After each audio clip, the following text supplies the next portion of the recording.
Right now, as you're watching this, there's something quietly stealing your energy. It's not your job, it's not your relationships, it's not some massive crisis you're dealing with. It's that pile of clothes on your chair, that email you've been meaning to reply to for 3 weeks. That half-finished project sitting in the corner of your room, silently reminding you that you never followed through. Every small mess you ignore is an open wound in your mind. And here's the disturbing part. You think you've moved on from these things. You think they don't bother you anymore, but your brain hasn't forgotten, not even close.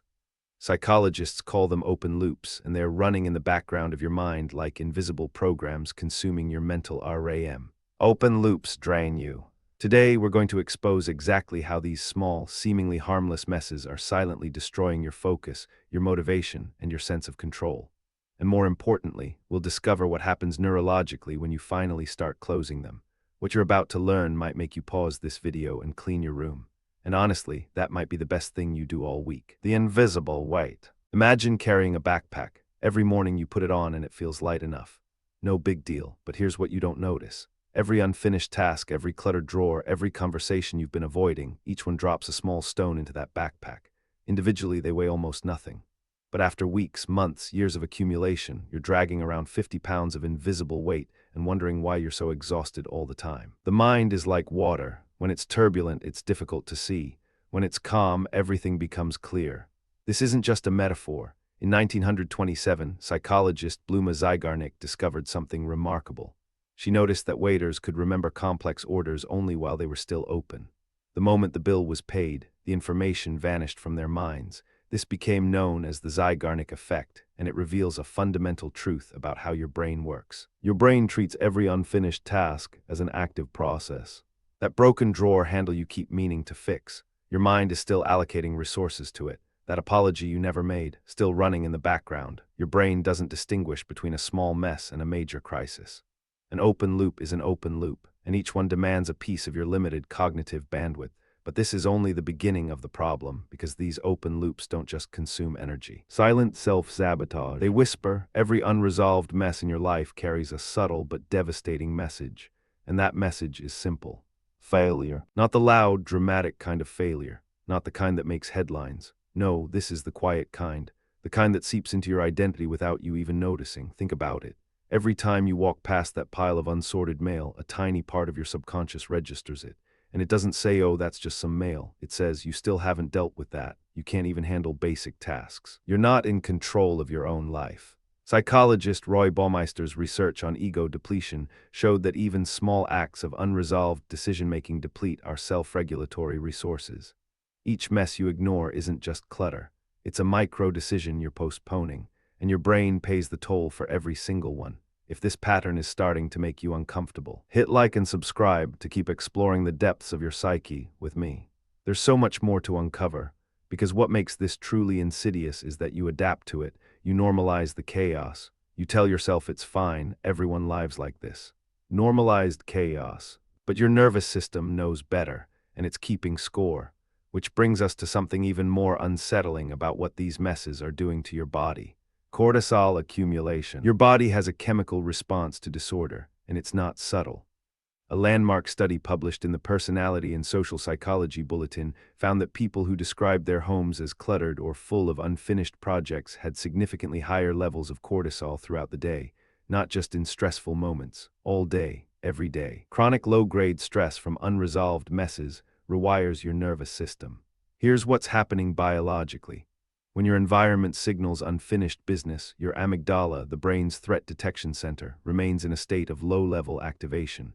It's not full fight or flight. It's more like a smoke detector that never fully resets, always slightly triggered, always slightly draining your reserves. Your home should be your sanctuary, the place where your nervous system can finally stand down.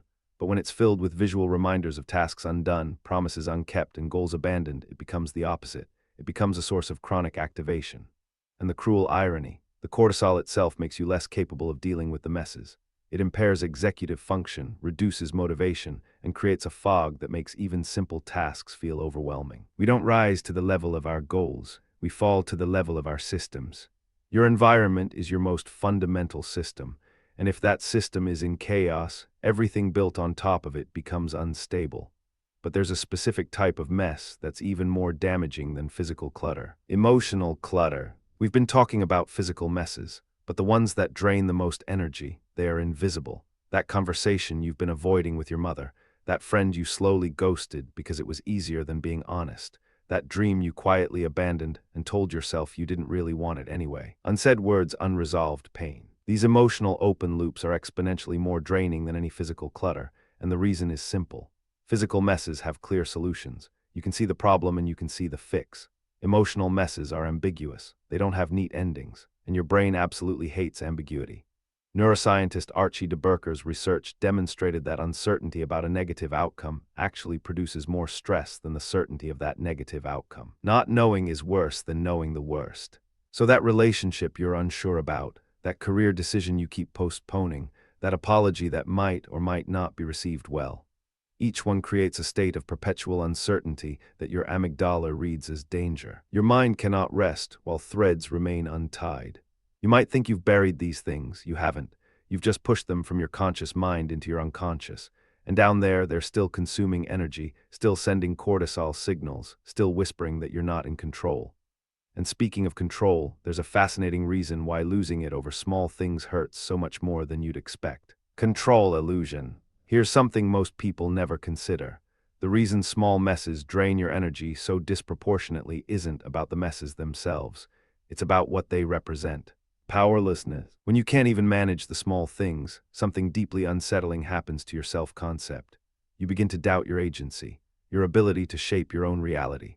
Psychologist Martin Seligman's groundbreaking work on learned helplessness revealed that when organisms repeatedly fail to control small outcomes, they stop trying to control large ones. Helplessness is not born from big defeats, but from 1,000 small surrenders. Think about what happens when you let small messes accumulate. First, you stop noticing them, then you stop caring. Then you stop believing you're the kind of person who keeps things together, and that belief, that quiet identity shift, is where the real damage happens. You don't just lose order, you lose faith in your ability to create order. Because every time you walk past that mess and do nothing, you're voting for a version of yourself that gives up, that tolerates chaos, that accepts less than what you know you're capable of. Identity erosion. And the most terrifying part, this erosion is so gradual, so subtle, that most people don't even realize it's happening until they wake up one day feeling paralyzed by the simplest decisions. But here's where the story starts to turn, because there's a neurological mechanism that can reverse all of this. The dopamine key. Your brain has a built-in reward system for completion, and it's more powerful than most people realize. Every time you finish a task, no matter how small, your nucleus accumbens releases dopamine. Not a massive flood, a small, precise hit. But here's what makes this neurologically significant. Dopamine doesn't just make you feel good, it reinforces the behavior that produced it. It tells your brain this action led to reward, do it again. So when you finally clean that drawer, clear that inbox, or have that difficult conversation, something cascades through your neural circuitry. Each small completion creates momentum for the next one. Neuroscientist Andrew Huberman describes this as the dopamine reward prediction pathway. Your brain learns to anticipate reward from productive action, making each subsequent task feel slightly easier, slightly more appealing. Success is the sum of small efforts, repeated day in and day out. This is why people who start cleaning often can't stop. It's not obsessive behavior. It's a dopamine cascade. Each completed task fuels the next. Each closed loop frees cognitive resources that can now be directed toward the next task. You're not just organizing your space. You're literally rewiring your brain's reward architecture. Dopamine cascade effect. But knowing this isn't enough. You need to know exactly where to start, because starting in the wrong place can actually make things worse. The 2-minute rule. David Allen, creator of the Getting Things Done methodology, proposed something deceptively simple. If a task takes less than 2 minutes, do it immediately. 2 minutes is the threshold between action and accumulation. This sounds almost too simple to be profound, but the neuroscience behind it is remarkable. Those 2-minute tasks, responding to that text, hanging up that coat, wiping down that counter, they're the exact ones that create the most open loops relative to their actual difficulty.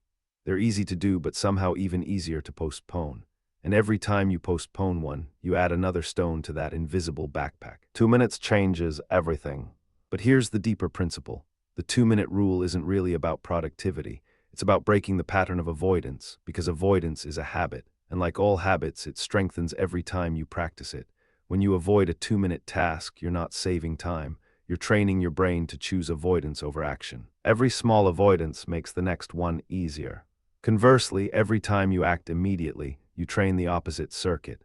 You build what psychologists call self-efficacy, the belief that you can influence outcomes through your own actions. A journey of 1,000 miles begins with a single step. And that single step needs to be small enough that your resistance can't stop it. But what happens when the messes aren't 2-minute fixes? What happens when they're bigger, messier, and more emotionally charged? Emotional closure. Remember those emotional open loops we talked about? The unsaid words, the abandoned dreams, the avoided conversations. They need a different approach. You can't 2-minute rule your way through unresolved grief or a broken friendship, but you can do something equally powerful. You can acknowledge them. Acknowledge. Psychologist James Pennebaker spent decades studying the power of expressive writing. His research showed that simply writing about unresolved emotional experiences for 15 to 20 minutes significantly reduced stress markers, improved immune function, and decreased the frequency of intrusive thoughts. You don't have to solve everything, you just have to stop pretending it doesn't exist. You don't need to call that person. You don't need to fix the relationship. Sometimes you just need to sit down with a piece of paper and write what you've been carrying. Dear Mom, I've been angry about this for years. I started that business because I wanted to prove something, and it failed, and I never processed it. I ghosted that friend because I was scared, not because I didn't care. Write it down, let go. The loop doesn't always need external action to close. Sometimes the act of conscious acknowledgement is enough. Your brain registers the processing as completion. The amygdala stands down, the cortisol drops, and something opens up inside you, space you didn't know was occupied. But there's one more piece to this puzzle that ties everything together. Identity shift. Here's the part nobody talks about. Cleaning up your small messes isn't really about the messes. It's about who you become in the process. Every mess you clear is a vote for the person you want to be. James Clear talks about identity-based habits. The idea that lasting change doesn't come from setting goals, but from shifting your identity. You don't clean your room because you want a clean room. You clean your room because you're becoming the kind of person who keeps things in order. You are not clearing clutter, you are building a new self. And this identity shift compounds. When you clear the physical mess, you gain confidence to address the emotional mess. When you close the emotional loop, you free up energy to pursue that goal you'd abandoned. When you start making progress on that goal, you begin to see yourself differently. This is what psychologists call an upward spiral, the opposite of the vicious cycle you've been trapped in. Each small victory feeds the next. Each closed loop releases resources for greater challenges. Each moment of agency strengthens your belief that you can shape your reality. We are what we repeatedly do. Excellence, then, is not an act, but a habit. You don't need a dramatic transformation. You don't need a complete life overhaul. You need to start with one small mess, just one, and watch what happens. But there's a critical warning about this process that most people ignore. The starting trap. The biggest mistake people make when they hear all of this, they try to fix everything at once. They hear close your open loops and they make a list of 47 things and try to tackle them all in a weekend. And by Sunday night, they've burned out, finished maybe 3, and now they have 44 open loops plus the shame of having failed again. Perfectionism kills progress. This is the perfectionism trap. The all-or-nothing thinking that says, if I can't do it perfectly, why bother? The desire to fix everything becomes the reason you fix nothing. Instead, here's what actually works. Choose one mess. The smallest, easiest, most obvious one. Maybe it's that junk drawer. Maybe it's that one email. Maybe it's just making your bed tomorrow morning. Do that one thing. Feel the completion. Let the dopamine register. Then choose the next one. 1. Pick the smallest mess you can see. 2. Complete it fully right now. 3. Notice how you feel after. 4. Choose the next small one. 5. Let momentum build naturally. You don't need to fix your whole life today. Just close one loop. Because remember what we said at the beginning, life isn't destroyed by big failures. It's weighed down by 1,000 little messes you ignore, and it's reclaimed the same way. One small completion at a time. So here's the truth you've been avoiding. The chains of habit are too light to be felt until they are too heavy to be broken. Those small messes aren't small. They never were. Every cluttered shelf is a statement about your relationship with yourself. Every avoided conversation is a loop draining your cognitive resources. Every abandoned project is a quiet vote against your own capability. But now you know something most people never learn. You know that each completion, no matter how trivial, triggers a neurological reward. You know that closing one loop frees resources for the next. You know that this isn't about perfection, it's about momentum. It's about proving to yourself, one small action at a time, that you are someone who finishes what they start. Someone who faces what they've been avoiding. Someone who refuses to let invisible weight crush their potential. Close the loops now. You don't need to overhaul your life. You just need to open one drawer, address one conversation, complete one task, and then watch as something shifts, not just in your room, not just in your schedule, but in the deepest part of who you believe yourself to be. If you made it this far, comment loop closed if you're ready to start clearing the messes that have been draining you. Welcome to the Psyche Project. If this gave you something to think about, hit like and subscribe. Understanding yourself is the work of a lifetime. See you in the next video.